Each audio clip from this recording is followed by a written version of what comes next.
Após o sinal, diga seu nome e a cidade de onde está falando.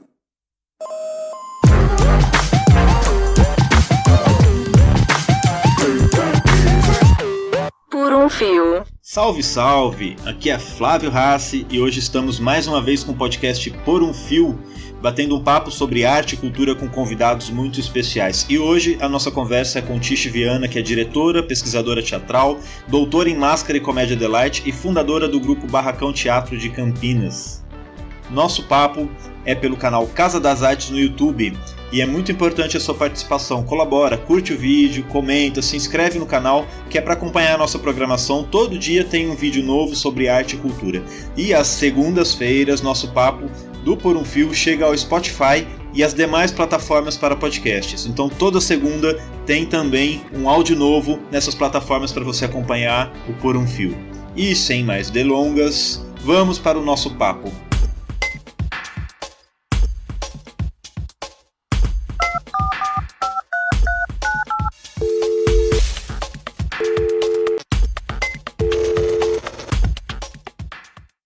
Alô? Tish Viana, tudo bem? Bem-vindo ao podcast Por um Fio. Ei, Flávio, tudo bem? E com você, tudo jóia?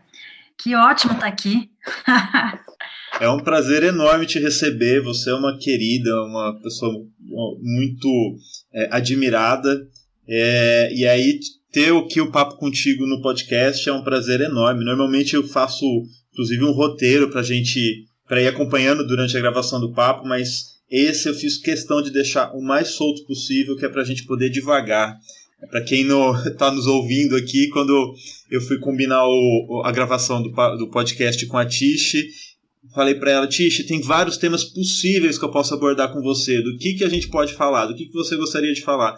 E aí a resposta foi: vamos falar de arte, porque está tudo tão puxado, tanta coisa demandada para a gente dar conta, vamos falar de uma coisa de arte só. Aí eu resolvi nem fazer roteiro para deixar o papo mais solto possível para a gente ter um momento de divagação, porque está um pouco cansativo, tanta coisa para dar conta no nosso meio, para nós que somos, para além de artistas, também somos ativistas no campo da cultura, né? É isso aí, que ótimo, maravilha. Amei a sua decisão. Então vamos começar devagar um pouquinho sobre esse nosso espaço de existência que é a arte, a cultura. Para começar, eu queria te pedir para contar um pouquinho da sua história e do Barracão Teatro. O Barracão está aí com mais de 20 anos de história e de labuta em Campinas. E conta um pouquinho para a gente dessa tua história, pode ser? Claro. Então, a minha história é o teatro dá aquela fisgada quando a gente é bem novo na vida, né? E aí a gente não se livra mais desse ser que nos habita e vai conduzindo a nossa vida criativa. Então, eu fui fisgada muito cedo, muito menina, e fui tocando na curiosidade para conhecer que território era esse. Até chegar na Escola de Arte Dramática e fazer o curso da EAD como formação de atriz. Depois disso, eu, lá na EAD, encontrei as máscaras e a comédia dell'arte. E na comédia dell'arte, no estudo da comédia dell'arte, vendo o que a comédia dell'arte fazia com o público, eu disse, é isso que eu quero fazer com o público, então é isso que eu vou estudar. E aí enveredei por me aprofundar no trabalho das máscaras. Saí do país, porque aqui você tinha um conhecimento teórico, acadêmico, e eu queria uma questão prática, eu queria entender o que era essa atuação, o que era essa relação da atriz e do ator com o público diretamente. Aí fui para a Itália, morei na Itália 3 anos, pesquisando, estudando dentro da universidade alguns cursos e estudando as pessoas italianas, né? Porque, de uma certa maneira, para mim, aquilo tudo nascia de uma expressão de um tempo histórico. E eram as pessoas jogando, brincantes, né? Jogando na rua, que foram dando uma cara para esse fenômeno que era a comédia dell'arte. Então, não me interessava só aquilo em si, mas me interessava a relação que as pessoas tinham com aquilo. E, de uma certa maneira, acho que eu fuçava como se chegou à máscara e como se chegou àquele tipo de máscara e àquele tipo de jogo. Aí fiquei lá 3 anos, quando eu voltei para o Brasil, eu tive que trabalhar também do ponto de vista da formação, porque para poder trabalhar a comédia dell'arte eu tinha que preparar atores e atrizes para essa linguagem. Então eu também comecei a fazer um trabalho meio de formação e direção. Eu gosto mesmo de direção, né? A atuação para mim é um estudo, então eu atuo quando eu estou estudando, ou normalmente quando eu preciso substituir algum ator ou atriz da companhia, né? Aí eu também entro em cena.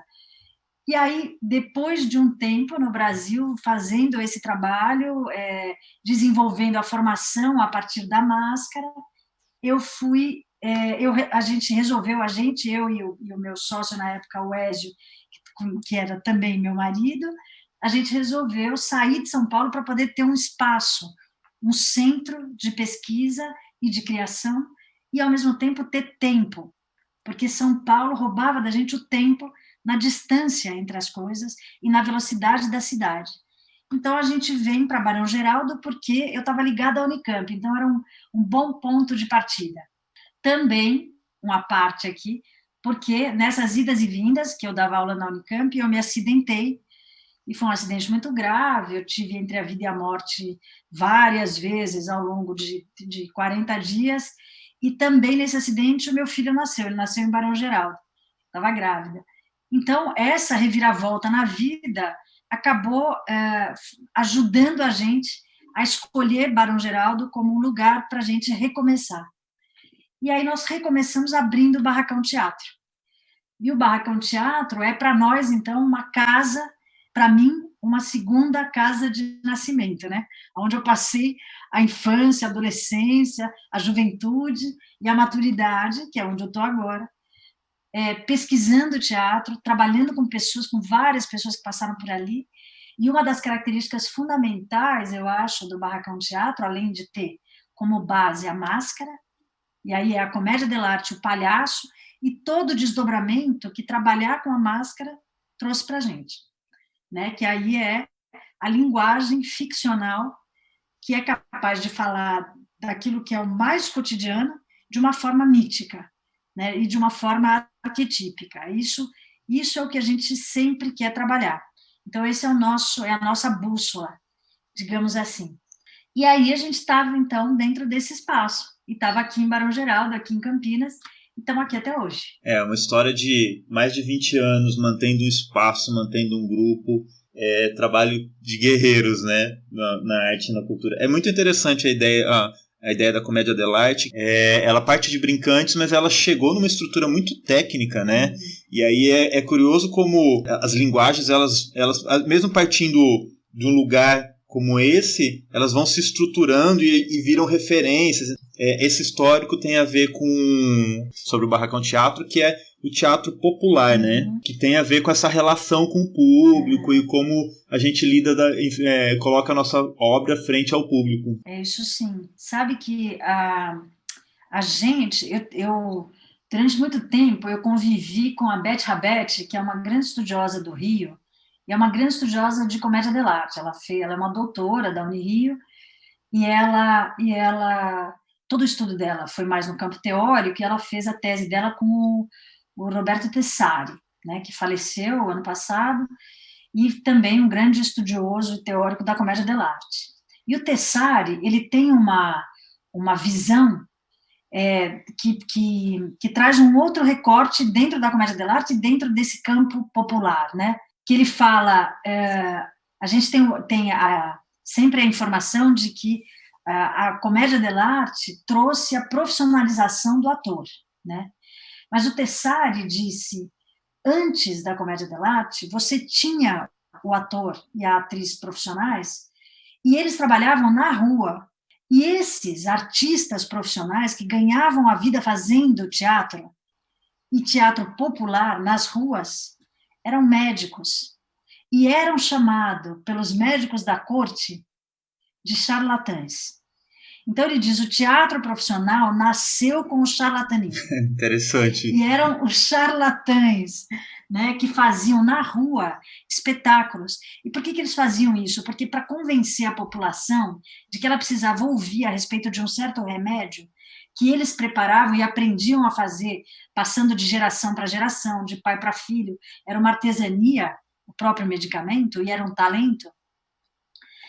para chamar as pessoas, para prender a atenção delas, e para fazer com que elas acreditassem naquilo que estava sendo dito, eles faziam espetáculos, faziam grandes espetáculos, e foram desenvolvendo técnicas para a interpretação, que não era nem chamada interpretação, né?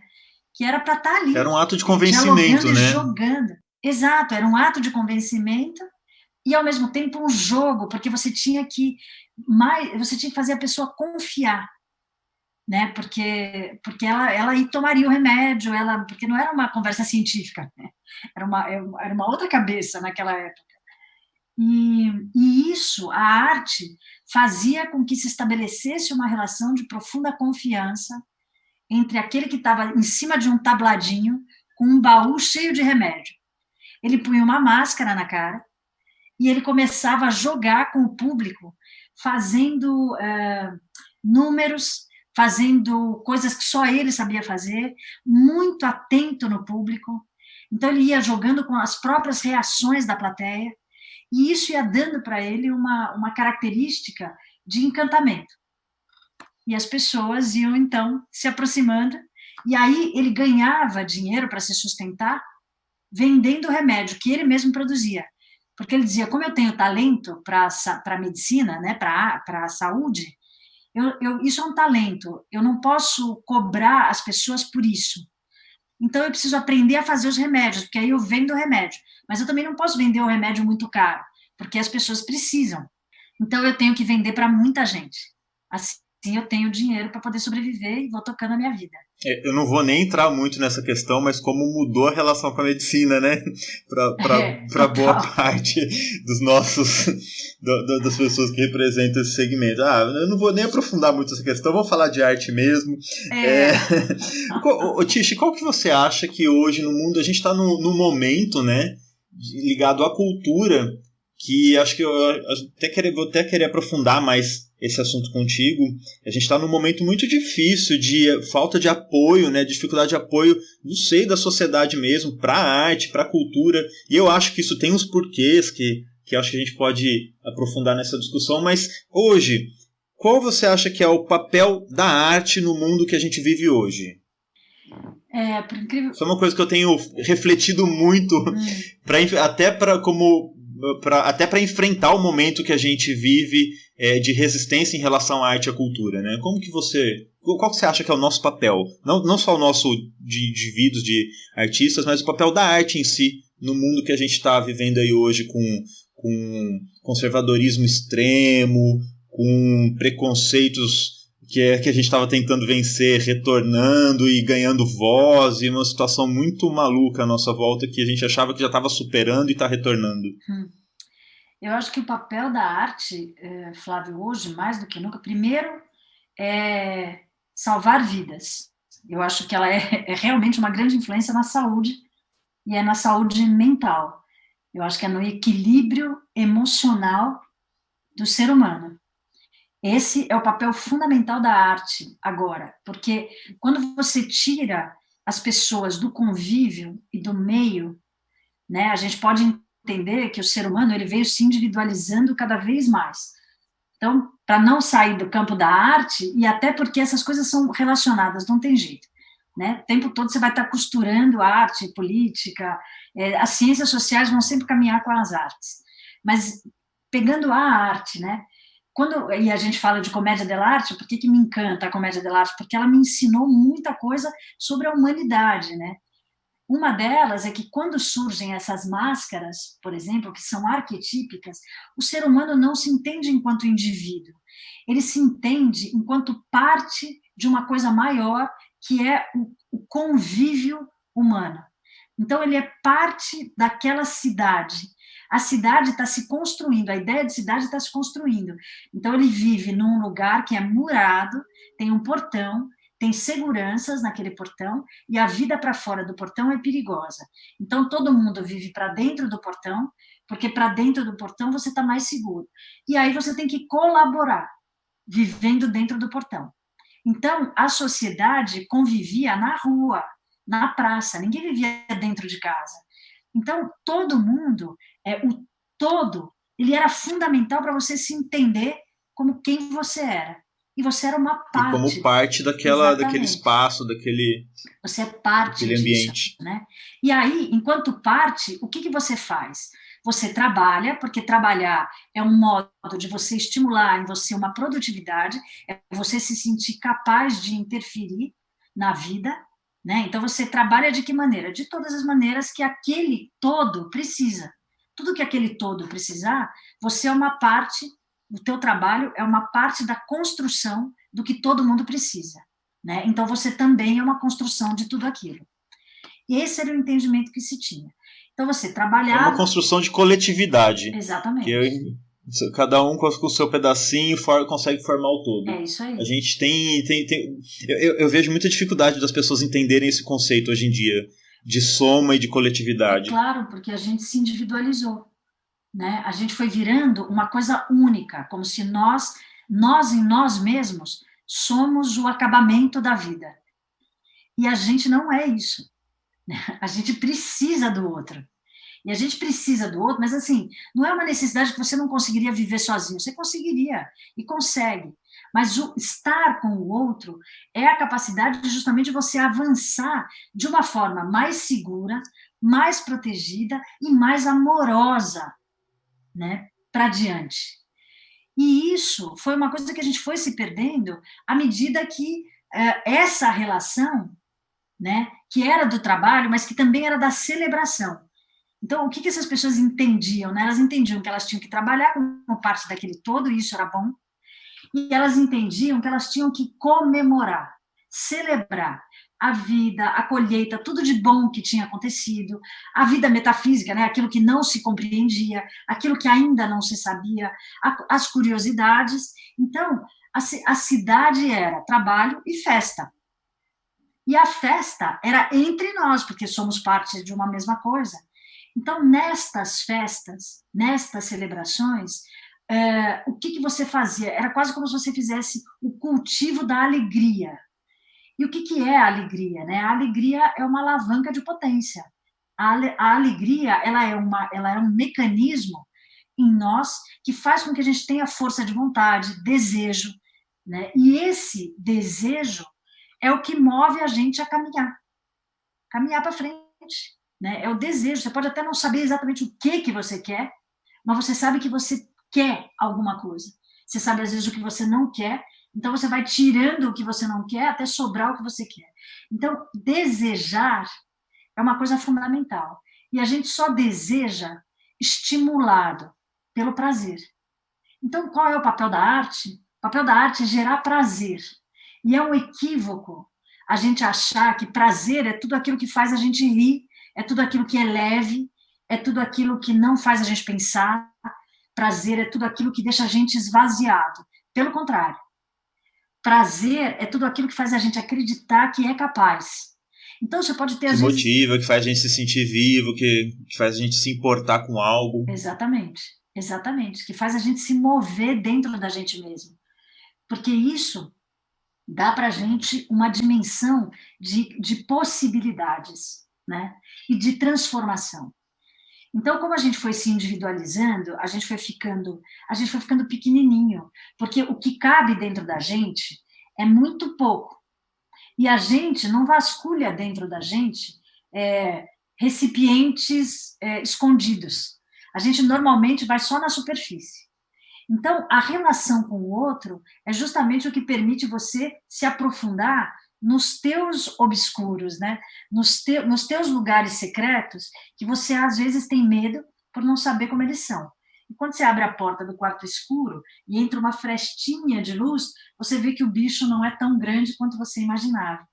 Então, o que faz isso são as relações. E o que provoca as relações são as afetações, né? São as coisas que me afetam. O que me chama um pouco a atenção nas relações humanas, que é o meu maior material de estudo, é o que eu mais gosto de estudar, são as relações humanas na vida. Eu adoro observar as pessoas, né? Adoro observar o que se faz no dia a dia, em tudo aquilo que está acontecendo. Porque tem muita coisa que a gente aprende observando isso, a gente enxerga muita coisa de nós mesmos, né? Das nossas próprias relações. Essas relações, elas são fundamentais para provocar na gente prazer, desejo, encantamento, desde que eu abra o espaço para me deixar afetar por elas. A gente foi sendo cada vez mais empurrado para um lugar que não demonstre o que você sente, não diga o que você pense, é melhor você não falar nada para não se comprometer, não é bom que você seja acusado de nada, não precisa se defender de nada, nem atacar nada, não precisa tomar posição sobre nada. Então a gente foi caindo num lugar vazio, percebe? Quando você não tem nada que te confronte, quando você não tem desafios, você cai num vazio. Parece que tanto faz. Então, a globalização, né, ela acabou globalizando o ser humano nos seus sentimentos. Colocou tudo no mesmo saco. Né? E aí você não é estimulado. Essa é a sensação que eu tenho. Então, de novo, o papel da arte é estimular em você a tua sensibilidade, sem medo. Não é que você não vai ter medo, você pode ter medo, mas é não acreditar que o medo te derruba. Pelo contrário, ele te orienta. Ele diz como você caminha melhor. E eu percebo, assim, observando, né, a situação, e eu como artista em vários campos dentro do fazer teatral e ativista que somos, né, pela arte, pela cultura, eu tenho uma invocação muito grande, que é em relação ao porquê que hoje que a cultura ela não tem um respaldo da população. Então essa é uma reflexão que está sempre presente para mim, de por que a cultura ela não tem um respaldo da população em defesa dela, em defesa do direito que a população tem de acesso, né, à arte, aos bens culturais. Então eu identifico que não tem essa relação da população como um todo, e que acaba sendo a arte, ela sendo algo quase como de luxo, que é para poucos, que são poucos que as pessoas que acessam, que podem acessar. E essa relação da arte como luxo me incomoda muito, porque o meu trabalho como artista, eu quero que ele seja de todos e não de poucos. Então as ações, os projetos, os trabalhos, as coisas que a gente desenvolve são sempre com essa preocupação, buscando que seja acessível, não só financeiramente, que as pessoas possam vir, assistir, estar presente, mas acessível na linguagem, acessível na relação, no assunto, no que trata, que a gente busca que o nosso trabalho artístico tenha pontes construídas com a população como um todo, e não que seja para poucos, mas eu observo que a arte no geral, dentro da nossa construção de sociedade, ela tem essa visão de que é para poucos, de que é luxo. Você concorda com isso? Se concorda, quando você acha que isso começou? Por que essa relação se sustenta ainda na nossa sociedade? E como que a gente rompe isso? Então, é difícil, né? A gente dar respostas muito objetivas para isso, né? Mas é claro que a cultura ela é do jeito que é porque existe uma construção cultural para que ela seja assim. O que eu quero dizer com isso? Eu quero dizer que nós... É engraçado que a gente fala, a gente não... As pessoas, de uma forma geral, elas não se aproximam da cultura, né? Mas eu acho que essa frase é ruim. As pessoas têm uma cultura. E a cultura que se tem é a cultura do mercado financeiro. A gente tem uma cultura que faz a gente entender que as coisas importantes da vida são objetos que a gente pode adquirir. E para adquirir objetos, nós temos que ter dinheiro. Para ter dinheiro, nós temos que trabalhar muito. Existem coisas que são importantes porque elas são físicas, podem ser mostradas, e por isso elas adquirem um valor. Então, um celular última geração é infinitamente mais importante do que a estrofe de um poema. Isso acabou sendo uma coisa difundida em ampla escala, o tempo todo, na cabeça de todo mundo. Quando a gente vive uma frustração, quando nós, seres humanos, vivemos uma frustração, a gente vai sempre procurar alguma coisa que tire a gente desse lugar frustrante. A gente vai procurar alguma coisa que nos motive. Se ficam enfiando na nossa cabeça que você é um ser humano na vida, que alguma coisa te falta, né? Então, o dia inteiro você fica ouvindo que, olha, tem coisa que te falta, hein? Você não é completo, te falta, te falta. E, em seguida, você recebe uma outra informação que diz, compre isso que você vai ser a pessoa mais feliz do mundo. Compra isso, olha como você vai ser bonito. Compra isso, olha como a sua família vai sorrir. Compra isso, olha como seu amigo vai olhar para você. Compra isso, olha como você vai ser reconhecido como uma pessoa especial. Compra isso, olha como você vai ser diferente dos outros. A gente é o dia Bombardeado inteiro, por isso. em todos os lugares, a gente é bombardeado por isso, e isso entra em nós. E a gente acredita nisso, porque a gente é um ser humano, e o ser humano ele tem um perigo. O primeiro perigo é a necessidade do reconhecimento.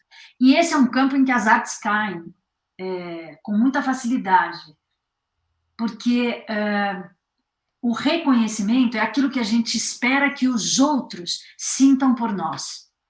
Então, a arte se trai quando ela se move por esse lugar. Luiz Alberto de Abreu, ele fala uma coisa muito interessante. Ele diz, a gente se junta e quer fazer um teatro quase revolucionário. A gente quer fazer um teatro que possa chegar no ser humano de um jeito que nenhum teatro chegou. Mas na hora que a gente vai produzir o nosso trabalho, a gente faz exatamente o mesmo mecanismo que toda e qualquer arte faz para estar no mercado. E quando a gente faz esse mecanismo, a gente vê que imediatamente o tipo de teatro que a gente queria fazer não serve. Ele não cabe nesse lugar. Então, o que acontece muito com a gente, para a gente não ser mais amplo, é que a gente resolve e se satisfaz em falar para a gente mesmo. A gente se satisfaz, muitas vezes, em ficar em espaços onde a gente se sente protegido e reconhecido. Então, nós temos que sair desses lugares. A gente tem que ir atrás de onde as pessoas estão, porque elas querem falar. Eu não concordo com a afirmação de que a população não quer a cultura, né? Ou as artes, ou uma relação com as artes. Ela quer muito, mas assim como muitas vezes a gente não sabe como chegar nela, ela não sabe como chegar na gente. Porque é vendida a ideia de que a arte é para gente que está acima da média, é para intelectuais, é para quem entende do assunto. E muitas vezes a gente acaba endossando esse pensamento, né, com esse lugar confortável que você diz. E isso não significa que você, como eu já ouvi, né, de várias pessoas, dizendo que o teatro popular, por exemplo, é aquele que é bobo, tolo, fala errado, faz coisas simples porque as pessoas não vão entender. Errado para mim é você achar que a arte é feita para alguém entender. Entendeu? A arte não é feita para ninguém entender. Para mim já parte de um princípio equivocado. Se você fez um trabalho artístico para que o outro entenda, a arte é feita para você sentir. Entendeu? E para sentir você não precisa entender. É outro tipo de provocação. Sentir é uma coisa que te atravessa. Não dá para falar que o Diário Baldio de vocês, que é um espetáculo que eu acho maravilhoso, ele seja algo simples. Mas ele é extremamente comunicativo. Pois é. E a simplicidade, olha, Beth Rabet, ela fala, o teatro popular é de uma técnica absolutamente sofisticada. Quando a gente está falando dos brincantes lá do século XVI, que iam para a rua e faziam jogos, esses brincantes, eles têm uma estrutura de elaboração de seus espetáculos extremamente complexa, só que eles dialogam com quem está diante deles. O que é fundamental não é o que eles fazem, o que é fundamental é o que acontece entre nós. Essa é a maior lição, na minha opinião. O que nos interessa, enquanto Barracão Teatro, quando a gente faz o Diário Baldio, o que nos interessa não é como a gente é capaz de utilizar máscaras complexas, como a máscara do Cotoco, por exemplo, que tem um corpo todo deformado e está toda torta na cabeça do ator, né? Que ele enxerga pela orelha, por exemplo, coisa que ninguém vê, mas ele só está enxergando com a da orelha. Então, não é isso que interessa. Interessa é o que acontece com quem vê o Cotoco na hora que vê o Cotoco. E o que acontece com o Cotoco quando está diante do outro. Não é o que acontece com o Ézio. O Ézio, que faz o Cotoco, ele é instrumento, né? Ele é o artista que sente na vida. A gente sente a vida arrebentando a gente por dentro. É por isso que a gente vai para a cena. porque a gente precisa transformar isso em alguma coisa potente para nós e para o outro. Então, a gente faz mitologias das nossas doenças. É isso que a gente faz. Daquilo que para a gente é inconcebível, a gente tem que transformar em alguma coisa que possa ser Eu estou me transformada. perguntando aqui agora quantas pessoas vão ouvir essa sua fala e vão se arrepiar, quantos artistas vão ouvir essa fala e vão se arrepiar como eu me arrepiei agora, viu? Tomara, porque a gente é assim, né, Flavinha? A gente é esse bicho, entendeu? E a gente fica lutando o tempo inteiro para entrar na sociedade e ser igualzinho o que a sociedade modela. Quando o nosso papel é ser muito mais sensação, sentimento, pele, cheiro, né? Ser vivo nesse sentido. Exatamente, e apostar na inteligência de quem está se relacionando com a gente, com aquilo que a gente está trazendo. Entendeu? As pessoas são inteligentes, as pessoas não são idiotas, não são burras. Entende? E os menos favorecidos são os mais inteligentes ainda, porque conseguem sobreviver com muito pouco. E dão risada, entendeu? E são alegres, e brincam, né? Então, assim, a gente tem muito que aprender, sabe? Com as pessoas, mais do que ensinar a elas.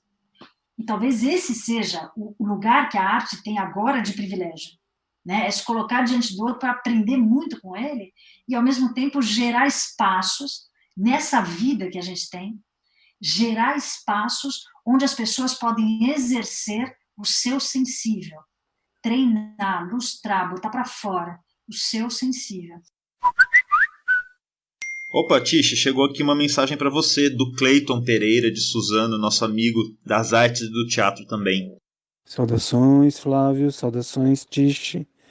Tish que há muitos anos tem lutado aí pelo ofício do teatro, né? Dedicado tempo a este pequeno ofício, essa reserva de humanidade, né? Assim, lidado com a proteção desse ofício, né? Por isso essas múltiplas lutas pelas políticas culturais para que o ofício seja protegido, que seja esta reserva de seres humanos, né? Eu acho que a gente tem vivido numa encruzilhada, e aí eu falo encruzilhada no sentido metafórico de que nós somos responsáveis por estas portas, por estes guias de rua. Ali nós fazemos nossos ritos profanos, nosso teatro profano, nosso teatro político profano, enquanto a sociedade, sobretudo essa de agora, ela tenta imperar uma certa defesa à moral, ao não pode, ao não deve se fazer. E estamos perdendo muitas guerras culturais para um certo fundamentalismo religioso. Como nós, seres de encruzilhada, nessa encruzilhada histórica desse momento, em que esse fundamentalismo se apropria e aproveita o espaço como espaço de religiosidade, mas também um espaço de usurpação da história, de quebra de paradigmas, de controle das pessoas, de adestramento das pessoas, como nós, essas pequenas reservas, sem apoio público, sem dinheiro, sem ainda preservamos a experiência de relação. Em tempos que se fala do virtual e que nós mesmos, artistas, ocupamos esse espaço por necessidade, como sempre fazemos, como também o virtual nos tirará a possibilidade de uma experiência única, em que aguça os sentidos, o sentido sinestésico, o odor, o tato, para além da visão, para além do ouvido, esses múltiplos sentidos, o sentido histórico, o sentido intelectual, o sentido da experiência, como é que esta relação se preservará nos próximos tempos. E aí eu tenho pensado muito em renascimento e morte. Morte e renascimento. Qual é o rito de passagem que neste momento, na história, o teatro está passando? Mais uma vez, saudações e que o teatro seja essa reserva de humanidade. Grande abraço. Bom, pois é, né?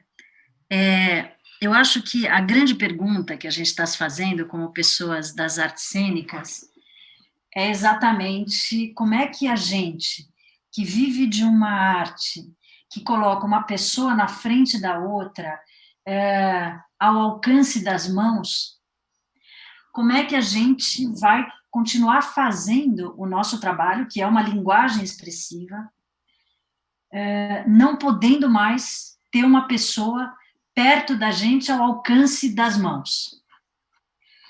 E essa, é claro que não existe para mim, né, eu não tenho, claro, uma resposta para isso, mas eu tenho uma organização das questões, né, digamos assim. Então, assim, como é que o Barracão Teatro, de uma forma mais ampla, né, para falar da arte, está pensando isso? Em primeiro lugar, a gente pensa que eu continuo tendo a possibilidade, agora, a partir de uma tecnologia desenvolvida, de ter uma pessoa diante de mim, né? Agora, por exemplo, eu estou vivendo uma outra experiência. Eu estou conversando com você, como se nós estivéssemos num aparelho telefônico, e essa experiência, ela me remete à minha experiência de adolescente, que não tinha celular, tudo era pelo telefone, né? E os nossos pais ficavam gritando do corredor: desliga esse telefone, o telefone é para recado, o telefone não é para bate-papo. Mas, no entanto, a gente sabia que muitas relações aconteciam por horas e horas pelo de telefone, ligação. pelas vozes, exatamente, pelos sons, pela maneira como você falava. E os nossos sentidos, eles eram aguçados para perceber pelo tom da voz se a outra pessoa estava legal, não estava legal, se ela estava brava, se ela não estava. Quando a gente passa para os pagers, para os bips, a comunicação passa a ser pela escrita. E você também não sabe se do outro lado, quando foi inventado o telefone, você também não sabia. Quem que está do outro lado? Como é que eu tenho certeza que quem está do outro lado é realmente a pessoa com quem eu estou falando, com quem eu acho que eu estou falando? E você foi desenvolvendo a tua capacidade de discernir e saber isso, pelo modo de falar, pelo jeito de pontuar, por N de lidar com aquela nova coisas. tecnologia, né? Exato, exatamente. Aí, quando passou para os pagers, você tinha que descobrir isso pelo jeito da pessoa escrever, né? Quando passou para o e-mail, também. Quando passou para a tela, você agora já tem a possibilidade, novamente, de ver a pessoa. Então, você precisa, de uma certa forma, para poder realizar uma afetação do outro, trabalhar com todos esses sentidos numa mesma direção. Então, agora, por exemplo, a pergunta que a gente se faz é exatamente essa: como é que eu posso teatralizar a relação virtual? E quando a gente diz teatralizar, a gente sabe, obviamente, que não significa a mesma experiência, é impossível isso. Não dá para ter a mesma experiência teatral sem estar na mesma condição que o teatro pede. Não dá. Mas a gente tem que aprender uma coisa que é: a vida é puro movimento. Viver é se mover. Né? O que faz a gente saber que está morto? O que faz a gente saber que está morto é o fim de todo e qualquer movimento num corpo. Isso só acontece na morte. Qualquer outra circunstância, há movimento. Então, as coisas nunca serão as mesmas. A cada instante, elas se transformam. Nós chegamos num momento, no século XXI, né, em 2020, a gente chega numa coisa chamada pandemia. A pandemia é uma imposição que a vida coloca para a gente. Né? Tem um vírus invisível, minúsculo, que pode tirar a sua vida. Você sabe que eu tenho uma leitura que depois de 20 anos de mudança de século, precisou uma pandemia vir para colocar nós do campo das artes no século XXI. Porque a gente ainda vive no século XX. Exatamente. É isso aí. É isso que eu estou querendo dizer. E eu concordo. E colocar no século XXI, a gente não pode olhar para o passado como se houvesse, com um saudosismo e uma perda. Né? Porque senão a gente tende a achar que caminhar em direção ao horizonte, né, será sempre uma perda, será Algo sempre ruim. alguma coisa que você está deixando para trás. Né? Você está sempre abandonando. O descolar-se do passado, ele tem que ser olhado como alguma coisa que é a curiosidade na perspectiva de um futuro. Então, eu prefiro olhar para isso que está sendo colocado para mim agora como um desafio que aposta na minha capacidade de encontrar soluções afetivas num mundo que se fechou dentro do individualismo. Então, o meu desafio sensível hoje é esse. O obstáculo é a linguagem. E esse obstáculo ele tem que ser superado. E quantas vezes na história do teatro, na história da arte, nós já enfrentamos momentos que tivemos que nos reinventar. E eu acho muito bom que eu estou fazendo parte de possivelmente um desses momentos que vão ficar para a história.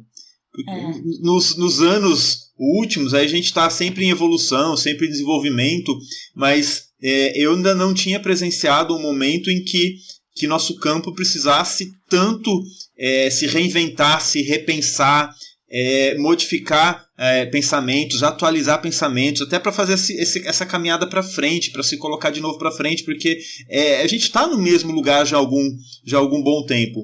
E olha que felicidade a gente poder estar fazendo parte de um momento desse, ainda que venha de uma situação muito triste, muito difícil, que é uma pandemia global, mas nós estamos possivelmente fazendo parte da história de um momento que a arte ela precisará se reinventar novamente.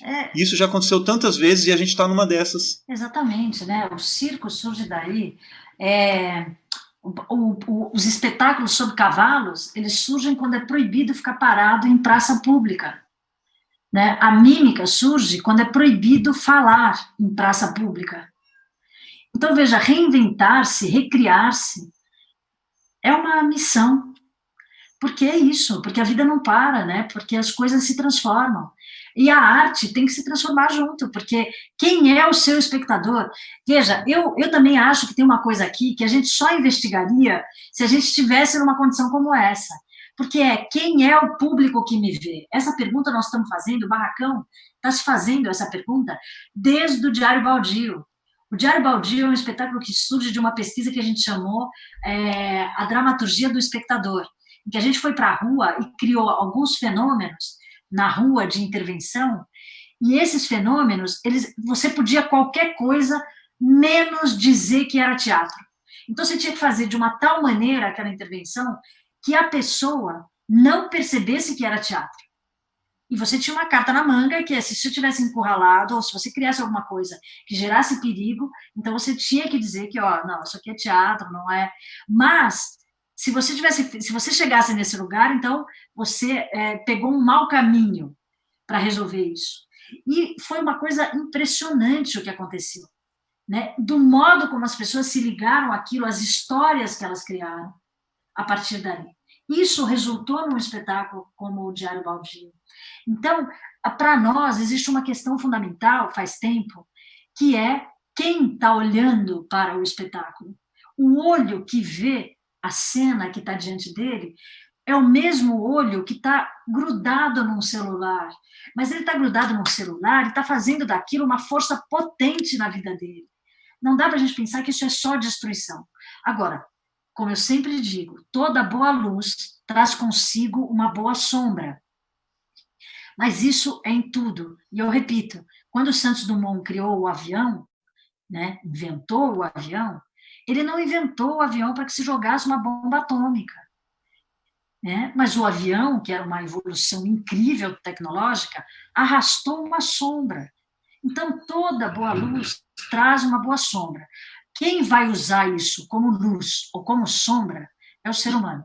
A escolha de cada um. E aí, o papel da arte, de novo, quanto mais você tocar a sensibilidade, mais você vai deixar na cabeça do ser humano que, apesar de qualquer bombardeio que ele receba da mídia, do mercado financeiro, dos grandes capitais, da vida subvertida em trabalho escravo, ele vai lembrar que ele é um ser humano solidário, que a vida precisa acontecer de forma compartilhada, porque assim com o sentimento de pertencimento, ele vai sentir o prazer de poder interferir e transformar a vida para gerar seres humanos melhores.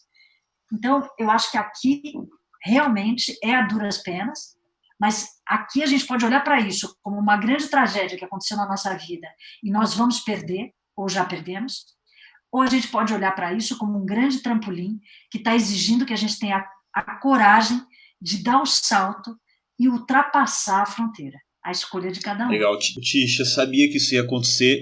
A minha sensação é de que mal começou a conversa, mas já estamos caminhando para o final do podcast. E aí no final tem uma brincadeirinha que são as rapidinhas.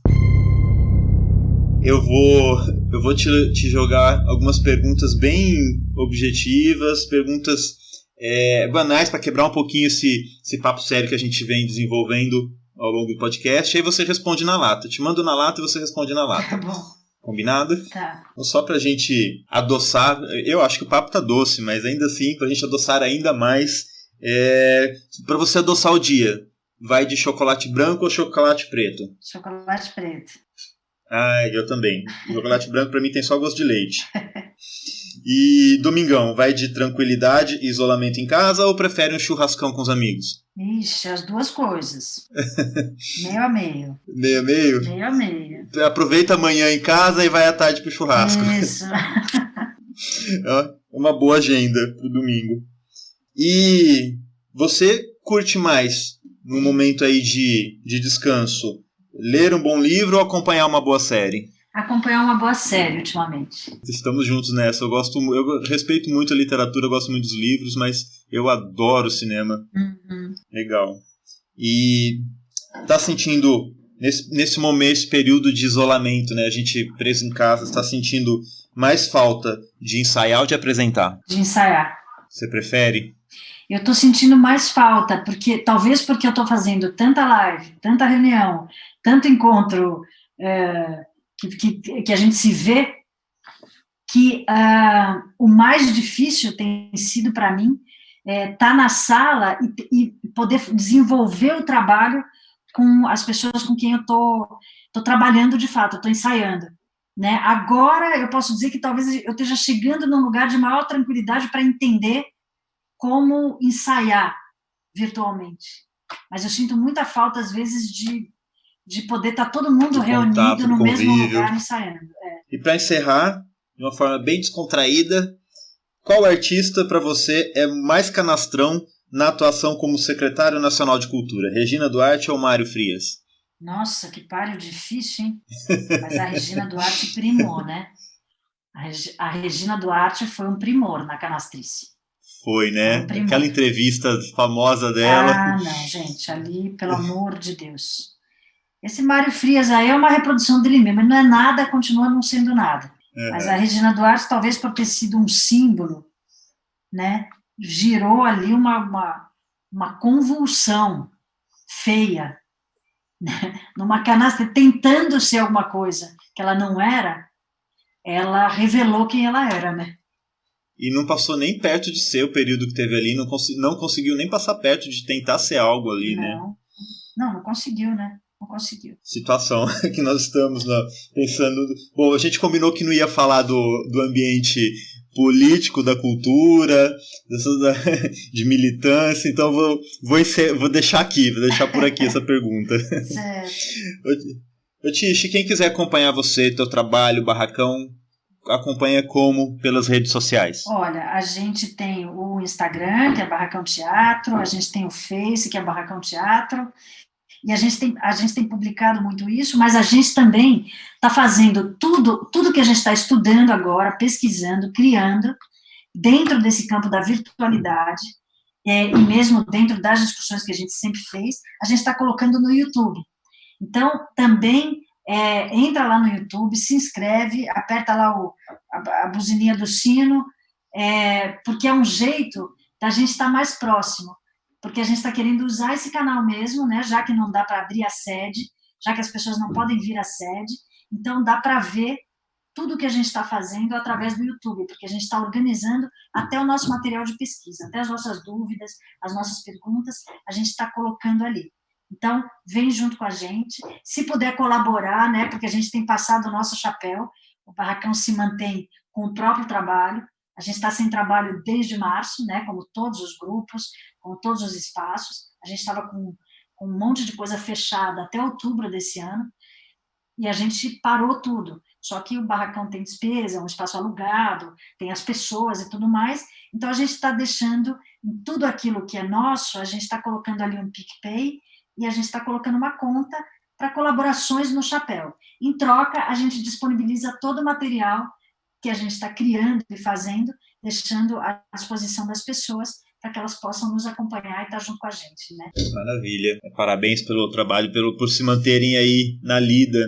Eu tenho tido sobre esse momento, eu tenho um pensamento de que aqueles que estão conseguindo, e eu respeito quem não consiga, eu acho que cada um tem o seu momento e a sua forma de interpretar e lidar com esse momento que a gente está vivendo. Respeito aqueles que não conseguem, mas eu acho que é muito importante a gente conseguir se manter na lida nesse período, porque isso a gente vai colher lá na frente. Estar em evidência agora, não só em evidência, mas estar em atividade para a gente como indivíduos, como artistas, isso vai ser importante para o momento lá na frente. Sim. Eu queria te agradecer de muitão a participação aqui no podcast. Eu sei que você é muito corrida, tá não só na lida artística, mas na lida de militância e defesa da cultura. E poder fazer esse papo contigo, para mim, é uma satisfação enorme. Eu tenho um respeito, um carinho enorme por você, como mestra, uma mestra como pessoa, como indivíduo, como artista, como ativista, militante. Tenho uma admiração enorme por você. Como muitos têm, eu sei que a gente tem uma legião de fãs da Tish Viana, e eu fico muito feliz de poder, além de tudo isso, ainda ter você também no lugar de uma pessoa próxima, amiga, querida, e levar esse papo aqui contigo é uma satisfação enorme. Brigadão, viu? Obrigada a você, Flávio, pelo espaço, por esse carinho. É muito bom, né, a gente saber que aquilo que a gente faz e aquilo que é para nós uma paixão é bom para as pessoas que estão ao redor, e eu espero que isso seja sempre um estímulo para que outras pessoas também acreditem naquilo que fazem e façam pelos outros, né? Porque assim a gente vai mudando o mundo através dos séculos e melhorando a vida. E muito obrigada pelo espaço, é um prazer estar aqui no meio dessas loucuras todas. A gente não pode nunca esquecer esses momentos de encontro, bate-papo com os amigos, né? Adoro vocês também, tenho o maior respeito por você, e acho que a gente acaba fazendo um grupão, né, de artistas e produtores culturais pelo estado de São Paulo, que vão se encontrando e se mantendo vivos e ativos por esses encontros afetivos. Muito obrigada. Maravilhoso. Obrigadão, um beijão e até. E o nosso papo com a queridíssima Tish Viana, pelo podcast Por um Fio, acabou de terminar. Foi um papo maravilhoso que eu fico muito feliz que você tenha acompanhado até aqui. E por ter nos acompanhado, quero agradecer de coração pela participação de todos que estão ouvindo o podcast Por um Fio toda semana nos nossos novos episódios. Por um Fio é criado e apresentado por mim, Flávio Rassi, com a colaboração de Michele Maria, e neste episódio tivemos a participação do querido amigo Cleiton Pereira, do Teatro Contadores de Mentira de Suzano. Nós estamos pelo canal Casa das Artes no YouTube, pelo Spotify e demais plataformas de podcasts. Se gostou do nosso papo, manda para amigos, ajuda na nossa divulgação, que espalhar o nosso trabalho é muito importante para a gente. Nossas redes estão na descrição do podcast, acompanha, manda comentário, sugestão, pergunta, o que quiser, que o espaço está aberto para te ouvir. Aproveita também para ouvir os outros podcasts que estão na nossa playlist e até já!